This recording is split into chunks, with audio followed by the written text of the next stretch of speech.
Namo Buddhaya, Om Swastiastu, salam sejahtera untuk kita semua. Assalamualaikum warahmatullahi wabarakatuh. Salam Pancasila. Saya akan percepat aja presentasinya. Mudah-mudahan ada di depan. Nah, oke. Ketika saya diminta untuk menjadi gugus karsa perencanaan nasional dan pembangunan daerah, yang saya bayangkan itu betapa besarnya Indonesia, betapa rumitnya Indonesia. Mungkin next di slide pertama. Next.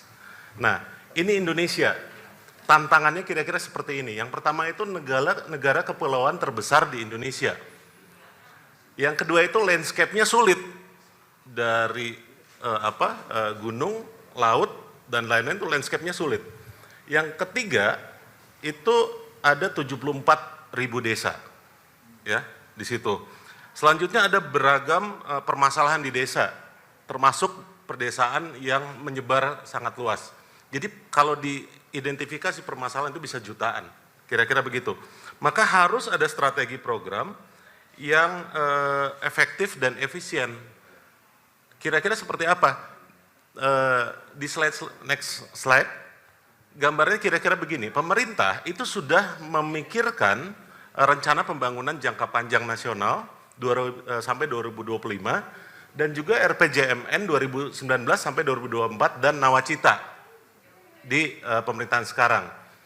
Nah, pemerintah itu mempunyai prioritas program pembangunan nasional berupa target-target strategis.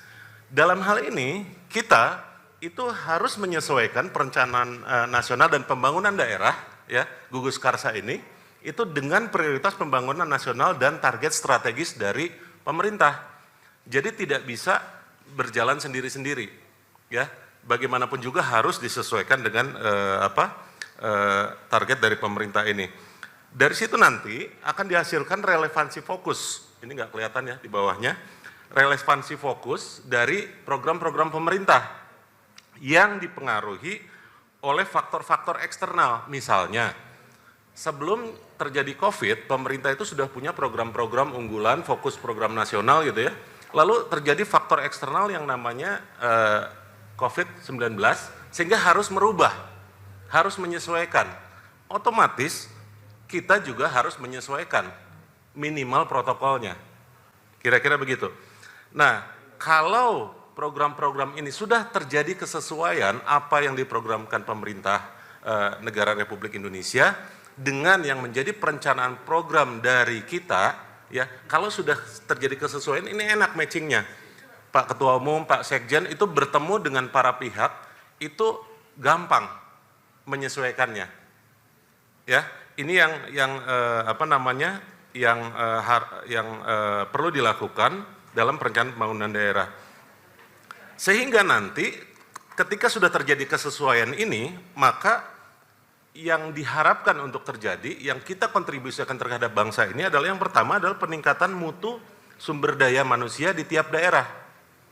Tadi di slide pertama kita lihat kesenjangan karena faktor eksternal, ya, faktor lokasi dan lain-lain itu di Indonesia itu cukup besar. Makanya sumber daya manusia ini menjadi sangat penting. Yang kedua adalah penciptaan nilai tambah ekonomi, sosial dan politik. Biasanya apapun program yang dilakukan, kalau tidak ada nilai tambah ekonominya, tidak ada nilai tambah sosialnya, itu tidak bertahan lama. Karena itu program-program yang harus dibuat, yang harus direncanakan oleh kita itu yang memiliki nilai tambah dalam bidang ekonomi, sosial dan politik. Yang ketiga adalah menuju kemandirian nasional. Kemandirian nasional itu kalau zaman sekarang itu ketika kita bicara makro, ekonomi secara makro, itu sebenarnya tidak melulu harus seluruh Indonesia lagi. Kenapa? Karena biasanya secara mikro di level kabupaten, bahkan di level desa, itu ada makroekonominya sendiri.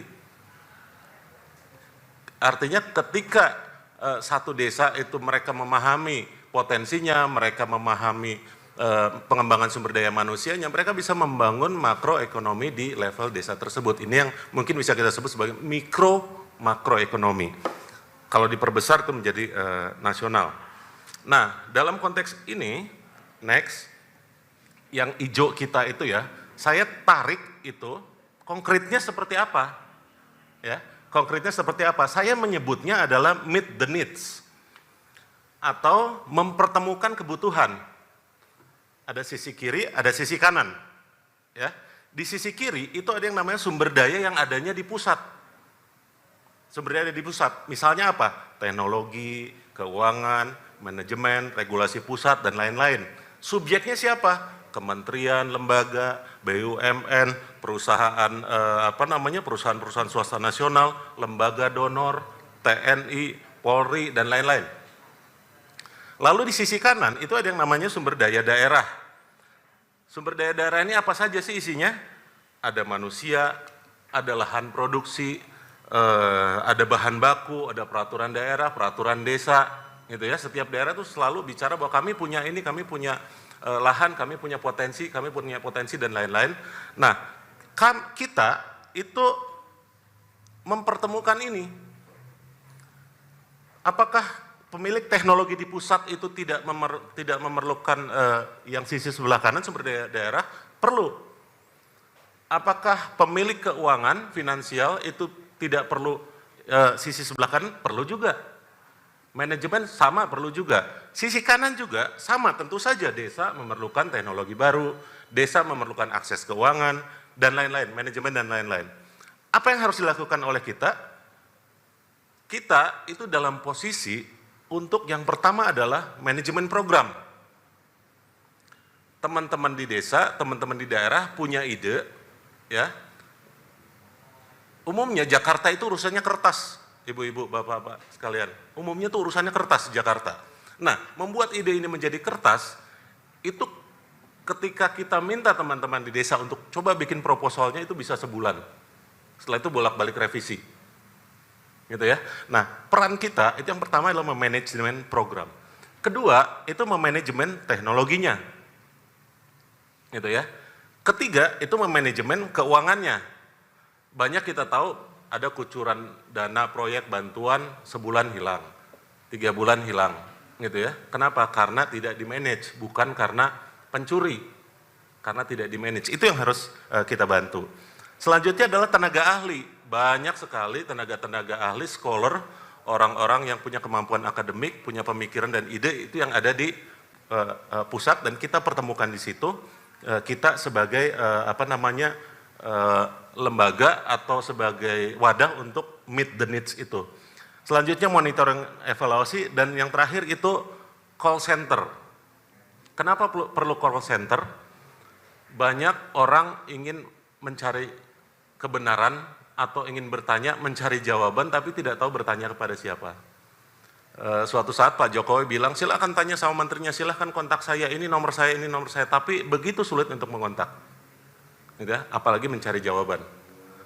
Padahal umumnya 90% warga masyarakat di daerah yang mau mengontak, berbicara itu sebenarnya bukan cari jawaban, karena jawaban mereka sudah punya sendiri ya. Mereka hanya ingin berkeluh kesah. Nah, ini yang kita nanti buat. Next. Ini nanti akan kita turunkan menjadi yang namanya fokus program atau project.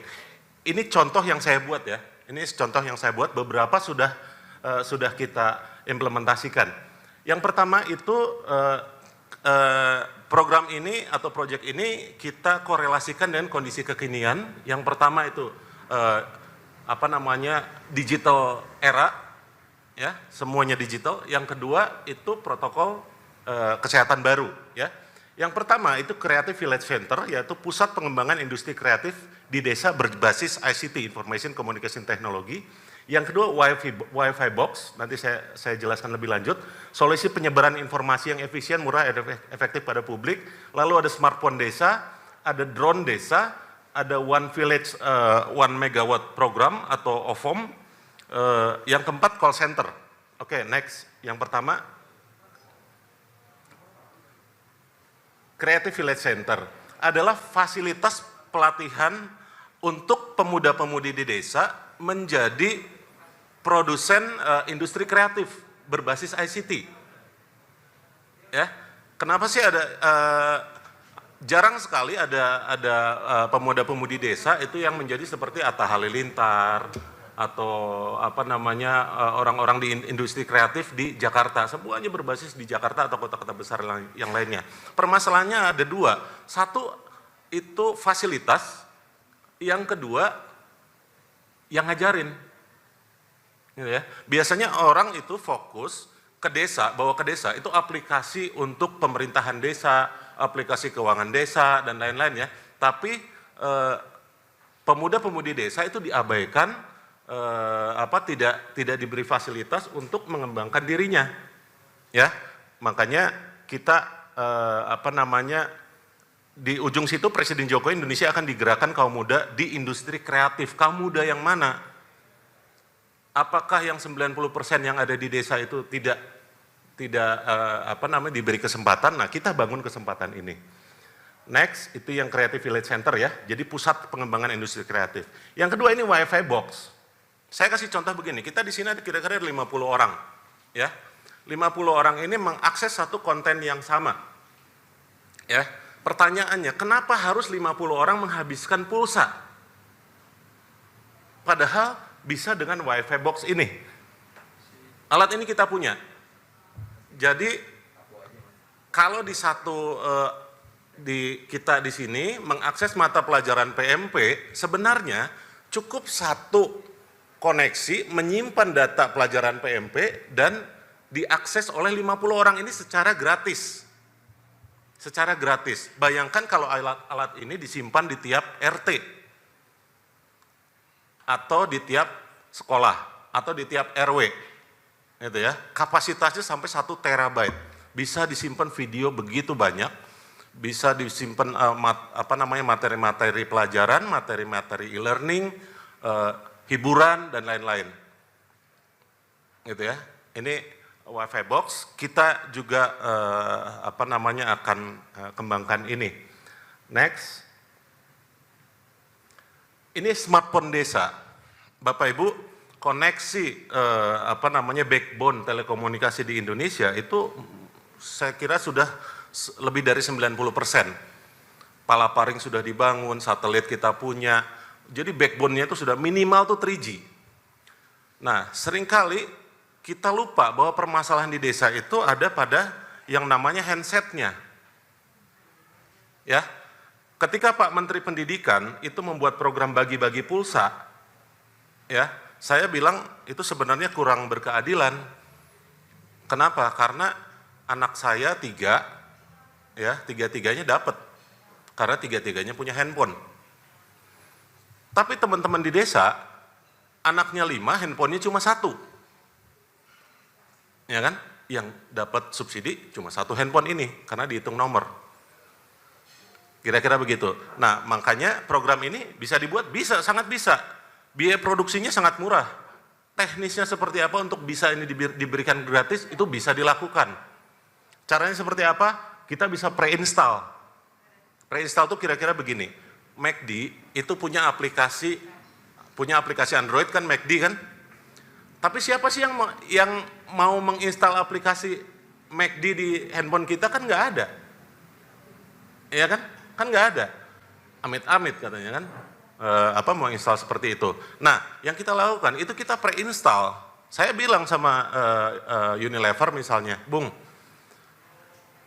ente punya aplikasi, saya install di handphone saya dan saya bagikan ke 1 juta orang. Ente bayar 5 miliar ke saya. 5 miliar ini saya pakai untuk produksi, saya bagikan gratis.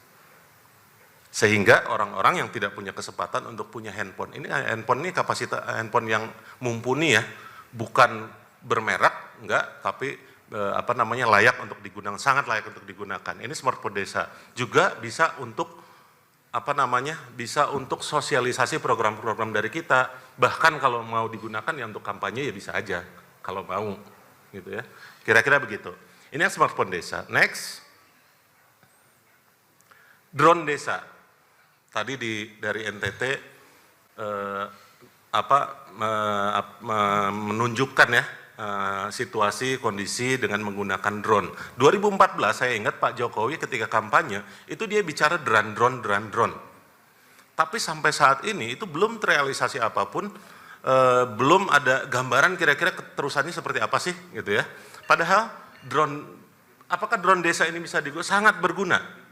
Sangat berguna. Pertama, itu untuk penataan batas desa. Ini saya kasih contoh, ini satu desa di Kalimantan ya. Satu desa di Kalimantan. Yang merah itu batas desa menurut Kemendagri. Yang merah. Tapi setelah dicek melalui drone, ternyata batas desanya itu lebih luas. Batas desa itu lebih luas. Jadi sebenarnya potensi desa itu lebih besar. Yang kedua itu perencanaan desa. Kalau kelihatan gambar merah di situ, ya, bikin jalan misalnya di desa, bikin jalan itu 700 meter, ya. Dengan ini kita bisa memonitoring, bisa mengevaluasi benar nggak sih 700 meter atau ternyata cuma 400 meter, termasuk progresnya sudah sampai seperti apa. Lalu potensi ekonomi desa, potensi investasi. Dari sini kita bisa lihat daerah-daerah mana yang sebenarnya benar-benar indah, bisa jadi potensi untuk peternakan, pariwisata dan lain-lain. Di bawahnya sebenarnya itu ada gambar yang lebih yang menggambarkan satu desa terus ada warna-warnanya gitu ya. Warna hijau misalnya perumahan penduduk, warna oranye itu peternakan kambing, warna merah itu ladang dan lain-lain ya. Sehingga dari situ itu kita bisa menghitung kapitasi dari desa tersebut. Bisa menghitung kekayaan desa tersebut, bisa menghitung potensi untuk ditawarkan lebih besar. Ini drone desa. Kira-kira seperti ini. Next, saya percepat. OVOM, One Village, One Megawatt. Idenya adalah satu desa, 1 megawatt. Asumsi saya satu desa 1000 kakak, ya, masing-masing dapat 1000 watt. Ya, dibuat di mana? Katakanlah di kecamatan yang ada 4 atau 5 desa. Materialnya apa? Bisa sumber daya lokal dari mulai solar cell, sinar matahari, atau combine dengan wind power, angin, tenaga angin, bisa juga dengan biomass dan lain-lain. Ya, ini bisa dilakukan, dibagikan kepada masyarakat desa, berbayar, sisanya bisa digunakan untuk UMKM. Intinya adalah bersama-sama membuat ini, memperkecil skala yang tadinya misalnya membuat pembangkit listrik 300 megawatt, sekian ribu megawatt gitu, kita perkecil dalam konteks desa. Next. Nah, ini yang terakhir, call center. Itu yang saya bilang tadi.